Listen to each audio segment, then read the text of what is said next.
Hi there, how's it? It's Cranky. We're in the next part. Remember, mind your language. Ba ba ba ba ba ba ba ba ba ba ba boo boo boo doo doo doo ah da da da da da da.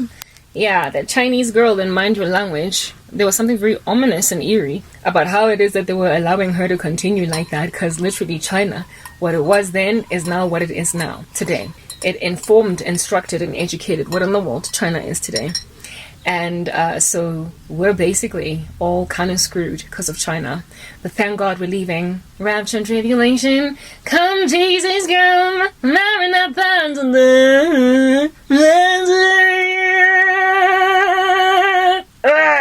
Okay. Yeah, that had to happen. Leave me alone. Okay. So you can understand how it is that China is like Pinky and the Brain trying to take over the world, and how they will likely almost succeed. Only look at what they did at the beginning of the pandemic. Alright?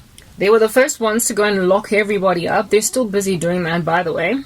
And everybody was like, never, not in my country, far be it from me. Far be it. And then we got locked down. Yeah. And then the world changed as we know it from that time going forward. And as a result of all of that random insanity going on during the pandemic, guess who has given themselves matla and bravado, has put steam up their bellies that they might fly because they think it's Red Bull? The World Economic Forum, the United Nations, all these international bodies, Prince I.E. now King Charles, they have spoken with more fervor and steam coming out of their noses, with less, like they don't take prisoners anymore. They're not as apologetic anymore or careful with their words. And then they raise up a little boy that is frankly just too destructive to be taken seriously in any way, because he's sounding more like a genocider as he walks about. Noah Haval Hurera Harara Huruhura, whatever, hooray, that could be his name. Okay. And they just speak all these blasphemies. They're so astronomical.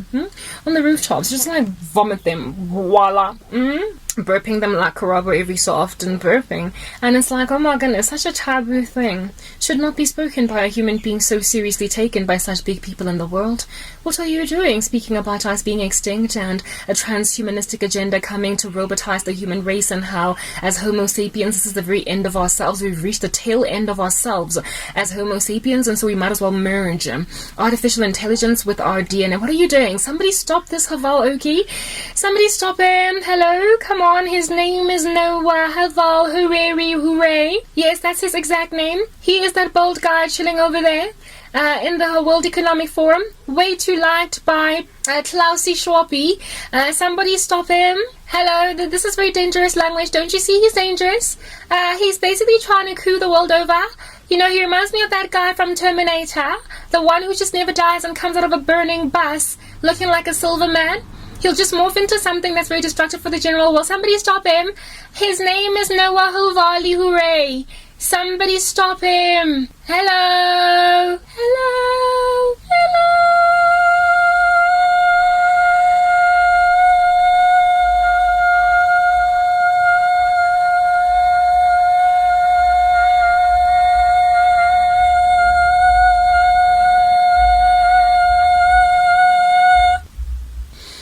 Yeah, that's what it is, that anybody trying to highlight that Noah is quite unruly, just, you know, ends up like that girl that was crying on the rooftops trying to get heard. Yes.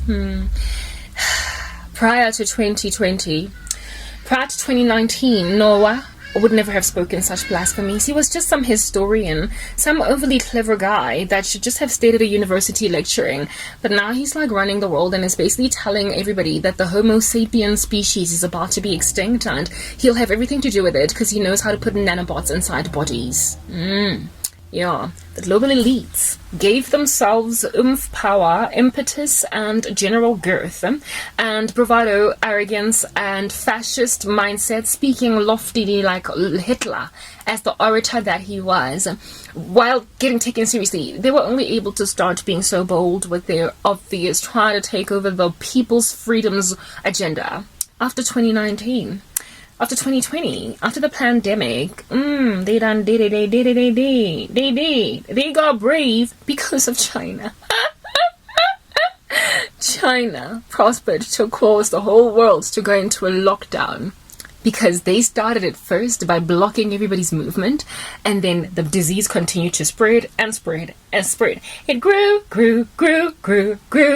and so upon it growing, they were like, if we're gonna save everybody, we need to basically put them in prison, or it's over for the rest of us. So here it is that everybody in the world at large, as we're looking at it, was now locked down. They realized that it's possible to control an entire global population. I never thought it was, but it is. And so was born this funny little historian, Noah Hooray. I get to burp. Noah Hooray rocked up and like started speaking blasphemies. So my goodness, like this is just a guy. Somebody needs to stop him, but nobody's stopping him. And he's all loved. And now I know who Klaus Schubster is, because Klaus Schubster was nobody of interest to me until 2020. They all just like reared their ugly heads very intensely ever since then. And then like they started wanting to take off farms. And Bill Gates started to also buy too much farmland. It's like, I see what you're doing, stop it. But now you just start like every time you talk and nobody wants to listen. All because of China. And then it's all rumored that, that gain of function, Wuhan virus, indeed is why it is that, we all got sick and fell down like London Bridge. Like Jack and Jill fetching a pail of water, then you come back with corona. And so you tumble after with the rest of the world.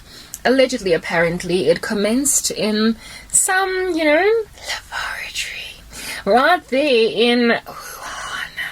And it was precisely made that way in order to make us super sick because it was gain of function. And then everyone got sick. And then China was the first one to lock everybody down. And then the rest of us got locked down. And because of all that lockdown, the global elites got more brave than bravado.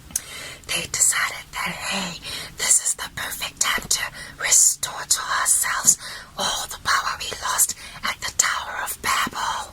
And then, now we're going to even take away 30% of their farmland because they are emitting too much nitrogen, never mind carbon, even though we have got a 60-car convoy going to the COP27 conference. And then it was over for us.